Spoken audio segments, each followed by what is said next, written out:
Praise the lord. ప్రభు అయిన యేసుక్రీస్తు నామములో ఈ కార్యక్రమాలు వీక్షిస్తున్న మీ అందరికీ ప్రేమపూర్వకమైన వందనాలు తెలియజేస్తున్నాం.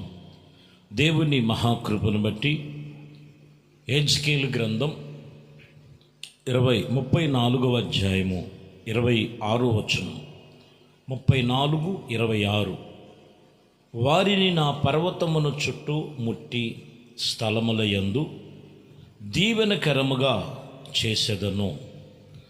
ఇక్కడ మీరు గమనించినట్లయితే ఇదిగో స్థలములను దీవెనకరముగా చేసేదను.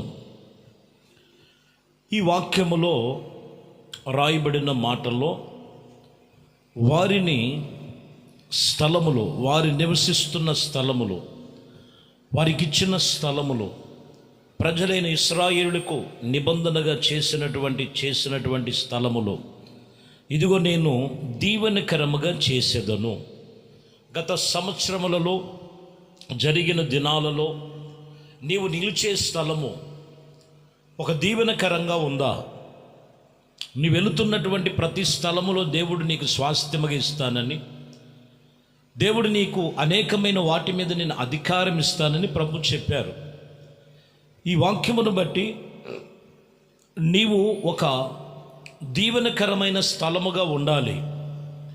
దీవెనకరమైన స్థలముగా ఉండాలంటే యేసుక్రీస్తు అనేటువంటి ప్రభు అయిన దేవునితో సహవాసము సంఘములో ఆ దీవెనకరమైనటువంటి స్థలములో నీవు నిలిచిన అనుభవాల మధ్యలో ఉండాలని లేఖనాలు తెలియచేస్తున్నమాట. చూద్దాం. నిర్గమకాండములో 20వ అధ్యాయము 24వ వచనం,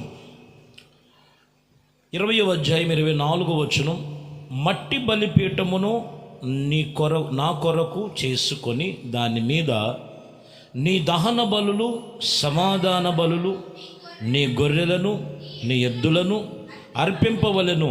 నేను నా నామమున జ్ఞాపకార్థముగా నుంచి ప్రతి స్థలములోనూ నీ యొద్దకు వచ్చి నిన్ను ఆశీర్వదిస్తాను. చూడండి, ఇక్కడ మనం చూస్తే ఒకటి దీవెనకరమైన స్థలము, రెండవది ఆశీర్వాదకరమైన స్థలం.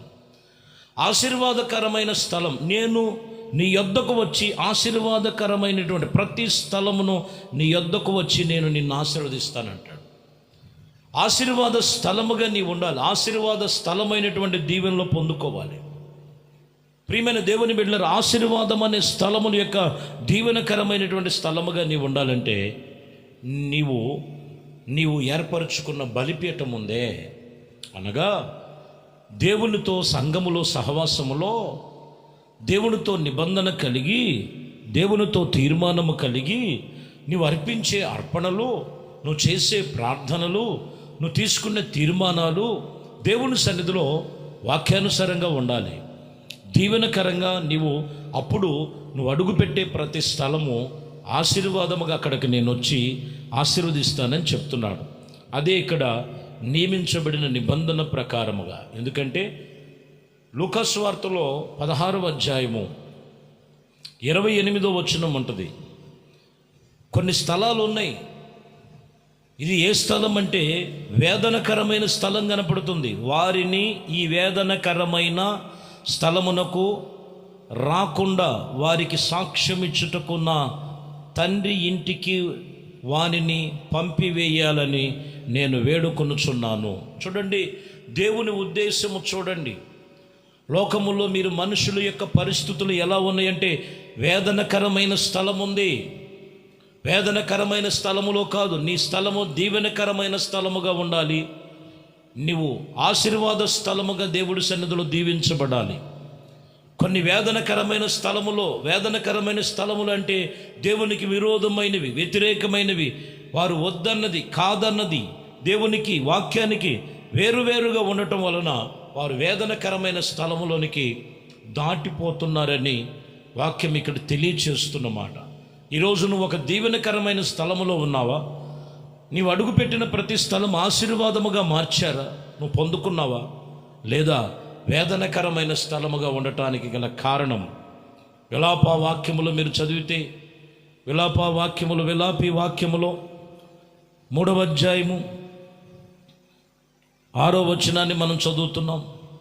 పూర్వకాలమున చనిపోయిన వారు నివసించినట్లు ఆయన చీకటి కలిగిన చోటులో నిన్ను నివసింపచేయుచున్నాడు. చూసారా, అక్కడ మీరు గమనించినట్లయితే కొందరు దేవుని యందు విశ్వాసముతో భయభక్తులతో ఘనతాస్పదముగా ఉండవలసిన, ఘనతకు ఎక్కవలసినటువంటి జీవితాలు ఎక్కడున్నారంటే చీకటి కలిగిన స్థలములోనికి వెళ్ళిపోయారు. చీకటి కలిగినటువంటి స్థలం ఏంటంటే మరణాంధకారపు లోయ, మరణాంధకారపు చీకటి. పూర్వకాలము చనిపోయిన వారు నివసించినటువంటి ఆయన ఆ చీకటి కలిగిన చోటులోనికి నిన్ను నివసింపచేయుచున్నాడు. కారణం ఏంటంటే కొన్ని చీకటులు దేవునికి విరోధమైనటువంటిది, దేవుని భయభక్తులు లేకుండా, దేవునితో నిబంధన లేకుండా ఘనతకెక్కవలసిన వారు ఘనహీనమైపోయినటువంటి పరిస్థితి ఇక్కడ కనపడుతుంది. కాబట్టి ప్రియమైన దేవుని బిడ్డలారా, ఒకటి వేదనకరమైన స్థలం ఉంది, జాగ్రత్త. రెండవది ఇక్కడ మీరు చూస్తే చీకటి కలిగిన స్థలం ఉంది. చీకటి కలిగిన స్థలం ఇక్కడ కాదు నీవు ఉండాల్సింది, ఇక్కడ కాదు నిన్ను నియమించబడింది ప్రభు.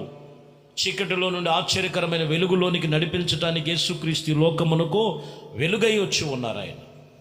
ఆయన వాక్యము వెలుగు ఉన్నది. ఆయన వాక్యమును మీరు వెలుగు సంబంధులుగా దేవునితో నిబంధన చేసుకోగలిగితే ఆయన నిన్ను ఒక దీవెనకరమైన స్థలములో ఆశీర్వాదాస్పదముగా నిన్ను ఉంచుతాడు. ఆయన యెషయా గ్రంథములో 32వ అధ్యాయం 17వ వచనాన్ని మీరు చదువుతున్నారు.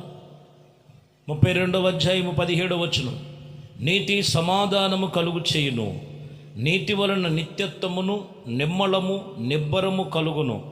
అప్పుడు నా జనులు విశ్రమ స్థలమునందు ఆశ్రయ స్థానమందు సుఖకరమైన నివాసముల యందును నివసించదు. చూసారు, ఎక్కడ నివసింప చేస్తానంటున్నాడు ఆయన? ఎక్కడ?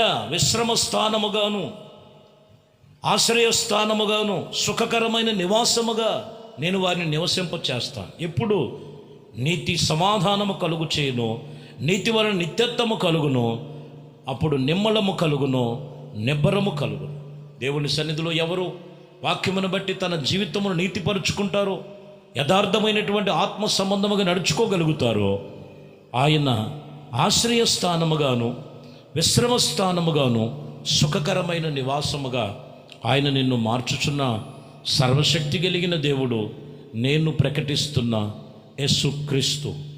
ఒక మాట మనం ఇక్కడ చదువుతున్నాం, రాయబడినటువంటి మాటల్లో మీరు గమనిస్తే యెషయా గ్రంథములో 65వ అధ్యాయము 10వ వచనం మీరు చదివితే, నిన్ను గూర్చి విచారించిన వారు, నన్ను గూర్చి విచారించినటువంటి నా ప్రజల నిమిత్తము షారోను గొర్రెల మేత భూమి గల అగును, ఆకోరు లోయ పశువుల పరుండ చేసే స్థలముగా ఉండెను. చూడండి, ఒకప్పుడు ఇది ఆకోరు లోయ, భయంకరమైనటువంటి పరిస్థితుల్లో ఉన్నటువంటి పరిస్థితి షారోను గొర్రెల మేత భూమిగా మార్చేశాడు.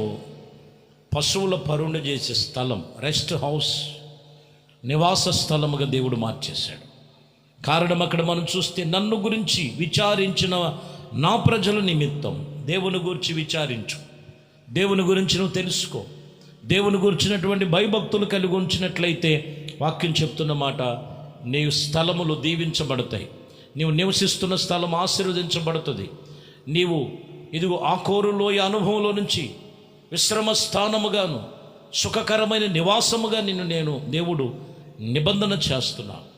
మరి ఈరోజు మీరు గమనించినట్లయితే కొన్ని వేదనకరమైన స్థలం ఉంది, కొన్ని ఇదిగో చీకటి కలిగిన స్థలం ఉంది.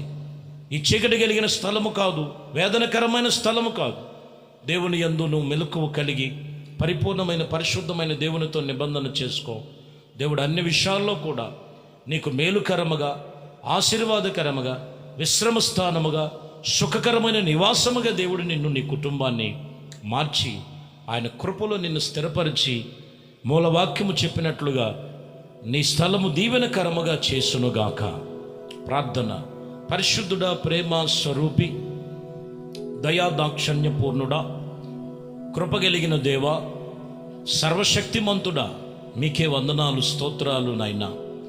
ఈ వాక్యము విన్నటువంటి ప్రతి ఒక్కరిని కూడా మీ సన్నిధానములో ఇదిగోనైనా నిలిచి అట్టి దీవెనకరమైన స్థలముగా, ఆశీర్వాదకరమైన స్థలముగా, విశ్రమ స్థలముగా, ఇదిగోనైనా నా ప్రభువా సుఖకరమైన నివాసములుగా మీరు దీవించి ఆశీర్వదించమని, చీకటి తొలగిపోవునుగాక, ఇదిగోనైనా మరణకరమైన వ్యాధకరమైనటువంటి పరిస్థితులు తొలగిపోవునుగాక, ఆత్మ సంబంధమైన మీ కృపచేత నింపి నడిపించమని, ఘనత మహిమ ప్రభావాలు మీకే పొందుకోమని నజరేయుడైన యేసుక్రీస్తు నామములో ప్రార్థించి వేడుకొనుచున్నాము తండ్రి, ఆమేన్. ప్రభు మిమ్మల్ని దీవించి ఆశీర్వదించునుగాక. ఆమేన్.